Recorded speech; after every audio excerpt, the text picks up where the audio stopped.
ಇದು ಯಾರು ಬರೆದ ಕಥೆಯೋ ನನಗಾಗಿ ಬಂದ ವ್ಯಥೆಯೋ. ಏಯ್ ಪಚ್ಚಿ, ಇವಾಗ ಸಮಾಧಾನ ಆಯ್ತಾ ನಿನ್ಗೆ? ಖುಷಿ ಆಯ್ತಾ ನಿನ್ಗೆ? ಸುಂದರಿ, ನನ್ನ ಕಷ್ಟ ನನಗೆ, ಯಾರ ಹತ್ರ ಕೇಳ್ಕೊಳ್ಳಿ. ಬೆಳಗ್ಗೆಯಿಂದ ಅದನ್ನ ನೆನ್ಸ್ಕೊಂಡು ಹೇಳ್ತಾ ಇದ್ದೆ. ಹೊತ್ತು ಇಳ್ಕಣಿ ಕಣ್ಣೀರೇ ಬರ್ತಾಯ್ತು. ನಿನಗೆ ಯಾಕೋ ದುಃಖ? ಬಿದ್ದಿದೆ ನೀನಾ ಅಥವಾ ನಿನ್ಗೇನಾದ್ರೂ ನೋವಾಯ್ತಾ? ನನ್ನ ಕಷ್ಟ ನನಗೆ, ನಿಮ್ಗೆ ಎಂತ ಗೊತ್ತಿತ್ತು? ಅಲ್ಲ, ನಡೆಯೋ ಮನುಷ್ಯ ಎಡವ ಸಹಜ, ಹಾಗಂತೇಳಿ ಒಬ್ಬರ ಮೇಲೆ ಪದೇ ಪದೇ ಹಿಂಗೆ ಬೀಳ್ತಾ ಇದ್ರೆ ನಮಗೆಲ್ಲ ಬೇಜಾರಾಗ್ತಿದ್ಯಾ? ಎಂತ ನಾವೆಲ್ಲ ಎಂತ ಸತ್ತೋಗಿತ್ತ? ನಮಗೆ ಕ್ಯಾಚ್ ಹಿಡಿಕೆಲ್ಲ ಗೊತ್ತಿಲ್ಲ ಅಂತ ಅಂದ್ಕೊಂಡ್ರಾ? ಮುಚ್ಚೋ ಬಾಯಿ.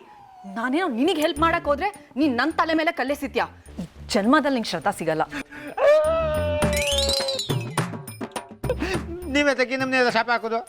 ಮುತ್ತೈದವ್ರು ಶಾಪ ಹಾಕಿದ್ರೆ ತಟ್ಟು ಗೊತ್ತಿತ್ತಾ? ನಂಗೆ ಅವೆಲ್ಲ ಗೊತ್ತಿಲ್ಲ. ಈಗ ವಾಪಸ್ ತಗೊಳ್ಳಿ, ಶಾಪ ವಾಪಸ್ ತಗೊಳ್ಳಿ. ಮತ್ತೆ ನೀನ್ ಯಾಕೆ ಹೇಳಿದ್ದು ನಾನೇ ಕಾಲ್ ಕೊಟ್ಟು ಬಿಡಿಸಿದೋಳ ಅಂತ? ಮತ್ತಿದಂತ ಪದೇ ಪದೇ ಬೇರೆಯವ್ರ ಮೇಲೆ ಹಿಂಗೆ ಬೀಳ್ತಾ ಇದ್ರೆ ನಮ್ಗೆ ಹೊಟ್ಟಿಗೆ ಚೂರಿ ಹಾಕ್ದಂಗಾತು. ಏ ಮಂಕೆ, ನಾನು ನಿನಗೆ ಶ್ರದ್ಧಾಂಗೆ ಮದ್ವೆ ಮಾಡಿಸ್ಬೇಕು ಅಂತ ಕಣೋ ಇಷ್ಟೆಲ್ಲ ಆಟ ಆಡ್ತಾ ಇರೋದು.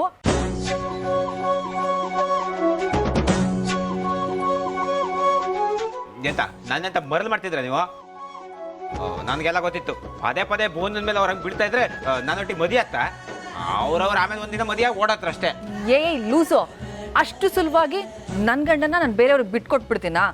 ಒಳ್ಳೆ ಲೂಸ್ ಸಾವಾಸ ಆಯ್ತಲ್ಲೋ ನಿಂದು. ಸರಿ, ಅದೆಂತ ಉಪಾಯ ಅಂತೇಳಿ ಹೇಳಿ. ನೋಡ್ ಪಚ್ಚಿ, ನನ್ನ ಲೆಕ್ಕಾಚಾರ ಪ್ರಕಾರ ನಾನು ಕಾಲ್ ಕೊಟ್ಟು ಬೀಳ್ಸಿದಾಗ ಅವಳು ನಿನ್ನ ಮೈ ಮೇಲೆ ಬಂದು ಬೀಳ್ಬೇಕಾಗಿತ್ತು. ನಮ್ಮ ಯಜಮಾನ್ರು ಅದು ಎಲ್ಲಿಂದ ಬಂದ್ರು, ನಿನ್ನ ಅದೃಷ್ಟನ ಕಿತ್ಕೊಂಡು ಹೋಗ್ಬಿಟ್ರು. ಆದರೆ ನೋಡ್ತಾ ಇರು ಪಚ್ಚೆ, ಇನ್ನು 3 ಡಿಕ್ಕಿ ಪ್ರತಿ ದಿನ ಅವಳು ನಿನ್ನ ಮೈ ಮೇಲೆ 3 ಸತಿ ಬೀಳಬೇಕು. ಆ ಥರ ಸೀನ್ ಕ್ರಿಯೇಟ್ ಮಾಡ್ತೀನಿ.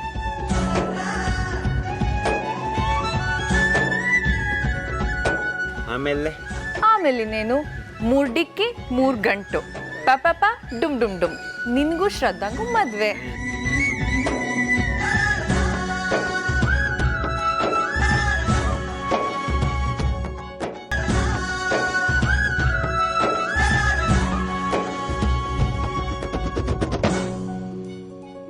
ಡಿಕ್ಕಿ ಹೊಡೆದ್ರೆ ಮದಿ ಹಾಪೋದು ಸತ್ಯನಾ? ಅಯ್ಯೋ ಪಚ್ಚಿ, ಅದಕ್ಕೆ ನೋಡು ನೀವೆಲ್ಲ ತೆಲುಗು ಸಿನಿಮಾ ನೋಡ್ಬೇಕು ಅಂತ ಹೇಳೋದು. ಅಲ್ಲಿ ಒಂದೇ ಡಿಕ್ಕಿಗೆ ಮದುವೆ ಆಗಿ ಮಗುವಾಗಿ ಸಾಂಗು ಮುಗ್ದೋಗುತ್ತೆ ಅಂತದ್ರಲ್ಲಿ ನೀನು ಕಂಬ ಹಿಡ್ಕೊಂಡು ನಿಂತಿದ್ಯಾ. ನನಗೆ ಅದ್ರ ಬಗ್ಗೆ ಎಂತ ಗೊತ್ತಿಲ್ಲ. ನೀವೆಂತ ಬೇಜಾರು ಮಾಡ್ಕೋಬೇಡಿ ಆಯ್ತಾ. ಇನ್ನು ಮುಂದೆ ನಿಮ್ಮ ಬಗ್ಗೆ ನಾನು ಯಾರ ಹತ್ರಕ್ಕೆ ಎಂತ ಮಾತಾಡೋದಿಲ್ಲ. ನನಗೆ ಅಂತ ಒಂದೇ ಒಂದು ಕೆಲಸ ಮಾಡ್ತೀರಾ, ಶ್ರದ್ಧಾ ಮೇಡಮ್ಗೂ ನನಗೂ ಒಟ್ಟಿಗೆ ಒಂದು 25 ಡಿಕ್ಕಿ ಹೊಡಿಸ್ಬಿಡಿ. ಅಯ್ಯಯ್ಯೋ, ಯಾಕಪ್ಪ? 7 ಜನ್ಮಕ್ಕೂ ಶ್ರದ್ಧಾ ಮೇಡಮೇ ನನಗೆ ಹೆಂಡತಿ ಆಯ್ಕು ಅಂತ ಹೇಳ ಆಸೆ.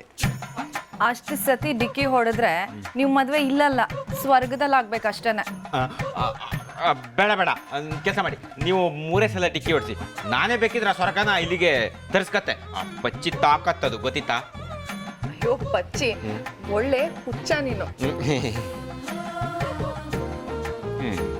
ಎಲ್ರಿಗೂ ಪಾನ್ ಕೊಟ್ಟು ಚೆನ್ನಾಗಿ ಹಿಂಗೆ ಆಗದು ಕೆಂಪಗೆ ಬರಂಗೆ ಮಾಡ್ಕೊಂಡು ರಮೇಶನ ಮಕ್ಕಕ್ಕೆ ಥುಕ್ ಅಂತ ಉಗಿಯಕ್ಕೆ. ಉಗಿತೇನಾ? ನಮ್ಮಪ್ಪ ಬಂದ್ರಲ್ ಕಾಣ, ಉಗಿ ಬಾ. ನಿನ್ನಪ್ಪ ರಮೇಶ್ ಅವನ್ ಯಾವ ಸೀಮೆ ಹುಲಿ ಯಾವತ್ತಿದ್ರು ಪಚ್ಚಿ ನಾನೇ ಹುಲಿ. ಬಾಗದೆ ಬಿಡ್ತೆ, ಹೆದರ್ಕ ಓಡಾತ ನಿನ್ನಪ್ಪ. ಅಳಿ ಅಂದ್ರೆ ನಿಮ್ಮ ಭಕ್ತಿಗೆ ನಾ ಮೆಚ್ಚೆ. ನೀವು ಪಾದ ಪೂಜೆ ಮಾಡಿ ತೀರ್ಥ ತಗೋತೆ ಬನ್ನಿ. ಅದು ಕಾಲ ಕೆಸರ ಇತ್ತ ತೊಳ್ಕೊಂಬತ್ತೆ. ನನ್ನ ತಲೆ ಮೇಲೆ ಕವಳ ಹೋಯ್ತೇನಾ? ಹೆದರ್ಕೊಂಡು ಓಡೋಗವ ನೀನು ನಾನ. ಇನ್ನೊಂದ್ಸರಿ ಬಾಯಲ್ಲಿ ಸವಿತಾ, ಅವ ಇನ್ನು ನನ್ನ ಬಗ್ಗೆ ಎಂತ ಬೈದೆ ಹೇಳು? ಸಮ ಕೇಳಲಿಲ್ಲ. ಅಪ್ಪ ಅವನ ಬಗ್ಗೆ ಮಂಡಿ ಬಿಸಿ ಮಾಡ್ಕೊಂಬೇಡಿ. ಅವನಿದ್ದದ್ದೆ, ಅವನಿಗೆ ನಾನೊಬ್ಬಳು ಸಾಕು ಕೈ ಕಾಲು ಮುರಿದು ಮುಲ್ಲಿ ಕೂರ್ಸುಕೆ.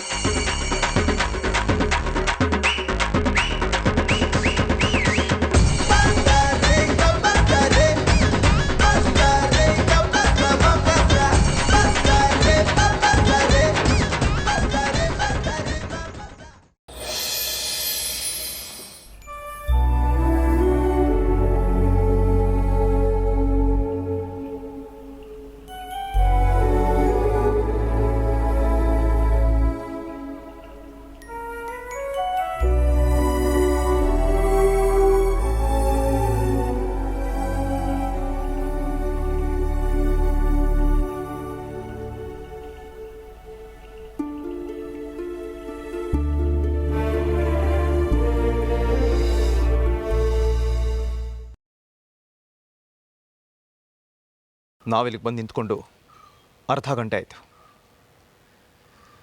ನಿನ್ನ ಈ ಅರ್ಧ ಗಂಟೆಯ ಮೌನನೇ ನನಗೆ ಉತ್ತರ ಕೊಟ್ಟಿದೆ. ಸಾಕು, ಬಾ ಹೊರಡೋಣ.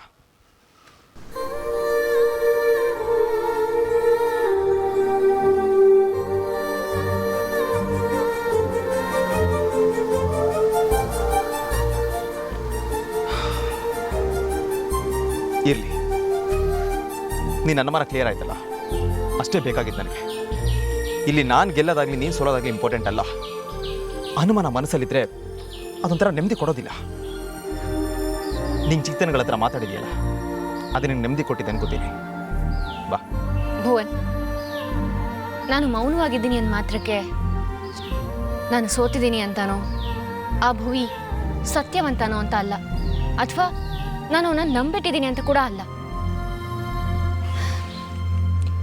ಈಗಲೂ ನನಗೆ ಗೊತ್ತಿದೆ, ಅವನು ನಾಟಕ ಆಡ್ತಾ ಇದ್ದಾನೆ.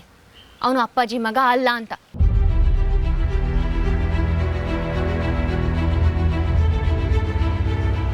ಬೇಡ ಶ್ರದ್ಧಾ, ಈ ನಿನ್ನ ಅನುಮಾನ ಒಂದಿನ ನಿನ್ನೆ ಸುಟ್ಟಾಕತ್ತೆ.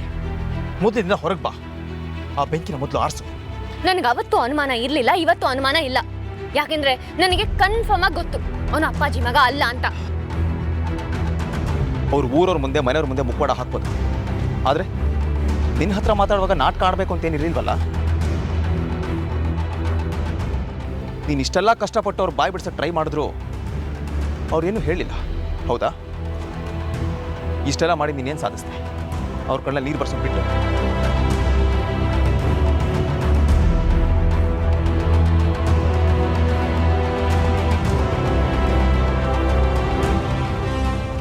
ಅಳೋ ಗಂಡಸನ್ನ ನಂಬ್ತೀರಾ ಭುವನ್? ಯಾಕೆ ನಂಬಾರ್ದು? ಕಂಡೀರೇನು ಹೆಂಗಸರು ಆಸ್ತಿನ? ಹಾಂ, ಖಂಡಿಸಗೇನು ಭಾವನೆ ಇರಲ್ವಾ?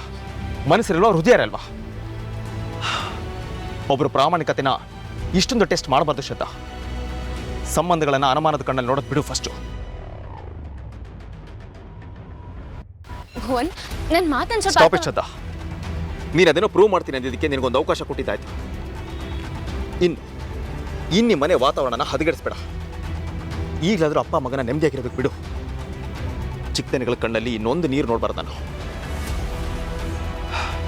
ಅಪ್ಪಂಗೋಸ್ಕರ ಹಂಬಲಿಸ್ತಾರ ಮಗನ ಮನೆ ಕರ್ಕೊಂಬಂದು ಅವ್ರ ಕಣ್ಣಲ್ಲಿ ನೀರು ಹಾಕ್ಸಿರೋ ಪಾಪ ನನ್ನ ಮೇಲೆ ಬರೋದು ನನಗಿಷ್ಟ ಇಲ್ಲ. ಭುವನ್, ನೀವು ಏನು ಮಾತಾಡಬೇಡ ಶ್ರದ್ಧಾ. ತಂದೆ ಮಗ ಚೆನ್ನಾಗಿರೋದನ್ನ 4 ದಿನ ನೋಡಿಕೊಂಡು ಈ ಊರು ಬಿಟ್ಟು ಹೋಗೋಣ.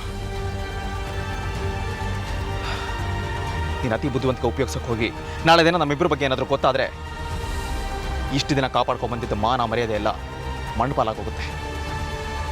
ಕಡೆ ಪಕ್ಷ ಇಲ್ಲಿಂದ ಹೋಗೋವಾಗ ಗೌರವನಾದರೂ ತೊಗೊಂಡು ಹೋಗೋಣ. ಅರ್ಥ ಆಯ್ತಾ?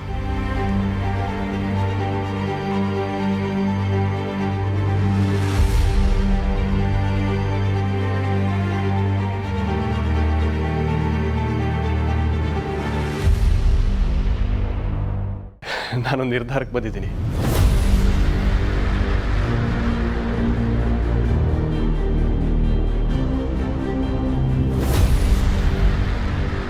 ಹೇಳಿ ಅಪ್ಪಾಜಿ. ಅದು ನಮ್ಮ ಮನೆಯಲ್ಲಿ ಶುಭ ಕಾರ್ಯ ಅಂತಾಗಿದ್ದು ಸವಿತನ ಮದುವೆನೇ. ಅದು ನೀನು ಈ ಮನೆ ಕಾಲಿಟ್ಟ ಮೇಲೆ. ಈಗ ಮುಂದಿನ ಸರದಿ ನಿಂದು.